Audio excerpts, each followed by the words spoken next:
ପାଣ୍ଡବମାନେ ଜୀବନ୍ତ ଦଗ୍ଧ ହୋଇ ମୃତ୍ୟୁବରଣ କରିଛନ୍ତି ବୋଲି ପାଞ୍ଚଳ ଦେଶର ଗଛପତ୍ର ମଧ୍ୟ ବିଶ୍ୱାସ କରିପାରୁନାହାନ୍ତି। ସୁସଜ୍ଜିତ ଅତିଥି ଭବନକୁ ଦେଖି ମୋ ମନରେ ମଧ୍ୟ କ୍ଷୀଣ ଆଶା ଜାଗିଲା ଯେ ପାଣ୍ଡବମାନେ ଆସିବେ, ନିଶ୍ଚୟ ଆସିବେ। ଅତିଥି ଭବନର ପ୍ରାଙ୍ଗଣରେ କାହାର ସେହି ମନୋରମ ମୂର୍ତ୍ତି? ରଙ୍ଗ ବରଙ୍ଗ ପୁଷ୍ପୋଦ୍ୟାନ ମଧ୍ୟରେ ନୀଳ ମେଘବର୍ଣ୍ଣ କିଏ ସେହି ସୁନ୍ଦର ଯୁବା ପୁରୁଷ? ସେ କଣ ଅର୍ଜୁନ? ମୁଁ ଭଲ କରି ଚାହିଁ ପାରୁନଥାଏ। ହୃଦୟ କମ୍ପି ଉଠୁଥାଏ ଅଜଣା ଆବେଗରେ। ସଖୀ କହିବାର ଶୁଣିଲି, ଆହା ବିଚରା ଶ୍ରୀକୃଷ୍ଣ କାଲି ରାତି ସାରା ସଖା ଅର୍ଜୁନଙ୍କୁ ଅପେକ୍ଷା କରି ପଞ୍ଚବିହାରରେ ଅତୀନ୍ଦ୍ର ଅବସ୍ଥାରେ ରହିଛନ୍ତି।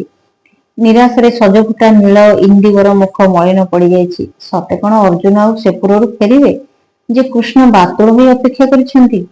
ଏତିକି ଶୁଣିବା ମାତ୍ରେ ଅନାୟାସରେ ମୋର ଚକ୍ଷୁ ଅଶ୍ରୁପୂର୍ଣ୍ଣ ହୋଇଗଲା।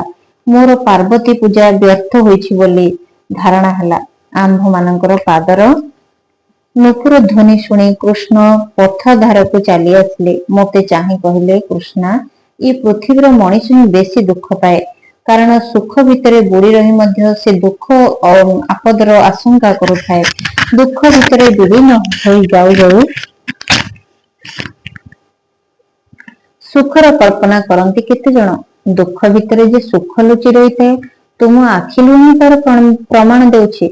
ମୁଁ ଅଶ୍ରୁଳ ନେତ୍ରରେ କୃଷ୍ଣଙ୍କୁ ପ୍ରଶ୍ନବାଚୀ ହୋଇ ଚାହିଁ ରହିଲି। କୃଷ୍ଣ ମୃଦୁ ହସି କହିଲେ, ତୁମ ଆଖିର ଅଶ୍ରୁବିନ୍ଦୁରେ ଉଦ୍ଦିତ ହୋଇଛି ସୂର୍ଯ୍ୟର ଲୋହିତ ରଶ୍ମି ପ୍ରତିଫଳିତ ହୋଇ ତୁମ ମୁଖର ସୌନ୍ଦର୍ଯ୍ୟ ବଢାଇବା ସଙ୍ଗେ ସଙ୍ଗେ ସେହି ଅଶ୍ରୁବିନ୍ଦୁର ମୂଲ୍ୟ ବଢାଉଛି। ପୁଣି ସୂର୍ଯ୍ୟରଶ୍ମି ନିଜେ ମହିମାମୟ ହେଉଛି। ସେହି ବିନ୍ଦୁକ ଅଶ୍ରୁ ତୁମ ଗଣ୍ଡରେ ନଥିଲେ ମୁଁ କେମିତି ବୁଝିଥାନ୍ତି ତୁମର ମୁଖ ଶୋଭା ଏପରି ଅବର୍ଣ୍ଣନୀୟ ଏବଂ ସୂର୍ଯ୍ୟରଶ୍ମି ମଧ୍ୟ ଏତେ ରମଣୀୟ ବୋଲି। ତେଣୁ ଜୀବନରେ ଅଶ୍ରୁର ମଧ୍ୟ ମୂଲ୍ୟ ଅଛି। ଅଶ୍ରୁ ମୋଚନର ବି ଏକ ସୌନ୍ଦର୍ଯ୍ୟ ରହିଛି। ଠିକ୍ ସେମିତି ଦୁଃଖର ବି ମୂଲ୍ୟ ଅଛି। ଦୁଃଖ ପଛରେ ବି ସୁଖ ଲୁଚି ରହିଛି। ଯାହା ଘଟିବାକୁ ଯାଉଛି ତାହା ଘଟିବ। ତେଣୁ ସୁଖର ଆଶାରେ ଆନନ୍ଦ ଉପଭୋଗ ନ କରି ଦୁଃଖର କଳ୍ପନାରେ କାନ୍ଦିବାର ମୁହୂର୍ତ୍ତ ପୂର୍ବରୁ କାନ୍ଦିବା କାହିଁକି? ମୁଁ କୃଷ୍ଣଙ୍କୁ ପ୍ରଣାମ ଜଣାଇଲି। ପ୍ରଣତି ଭିତରେ ମୋର ଦୁଃଖତକ ଅର୍ଘ୍ୟ ଦେଇଦେଲି। କାରଣ ସେତେବେଳେ ଦୁଃଖ ଛଡା ମୋ ହୃଦୟରେ ଆଉ କିଛି ନଥିଲା। ଅନୁଭବ କଲି ମୋର ହୃଦୟ ଉଶ୍ୱାସ ହୋଇଯାଉଛି। ସ୍ୱର୍ଣ୍ଣ ନିର୍ମିତ ପଞ୍ଚମାନଙ୍କ ଉପରେ ପ୍ରତିଯୋଗୀ ରାଜାମାନେ ଆସନ ଗ୍ରହଣ କରିଥାନ୍ତି। ସମଗ୍ର ସଭାସ୍ଥଳ ମୂଲ୍ୟବାନ ଚାନ୍ଦୁଆରେ ମଣ୍ଡିତ ହୋଇଛି। ସେଥିରେ ସୁନା ରୂପାର କାରୁକାର୍ଯ୍ୟ ଭରା ଝାଲର ଲାଗିଛି। ପ୍ରତିଯୋଗୀ ରାଜାମାନେ ସେମାନଙ୍କର ଶ୍ରେଷ୍ଠ ବସ୍ତ୍ର ଓ ଭୂଷଣ ପିନ୍ଧିଥାନ୍ତି। ସମସ୍ତେ ମନେ ମନେ ନିଜକୁ କୃଷ୍ଣର ଯୋଗ୍ୟ ପୁରୁଷ ଭାବି ଆହ୍ଲାଦିତ ହେଉଥାନ୍ତି। ପଣ୍ଡିତ ବିଦ୍ୱାନ ବ୍ୟକ୍ତିମାନେ ସ୍ୱତନ୍ତ୍ର ଆସନରେ ବସିଥାନ୍ତି। ବ୍ରାହ୍ମଣ ମାନଙ୍କ ବସିବା ପାଇଁ ସ୍ୱତନ୍ତ୍ର ବ୍ୟବସ୍ଥା ହୋଇଛି। ନଗରର ଦର୍ଶକ ଏବଂ ପୁରନାରୀ ମାନଙ୍କ ପାଇଁ ମଧ୍ୟ ବସିବାର ବ୍ୟବସ୍ଥା ହୋଇଛି।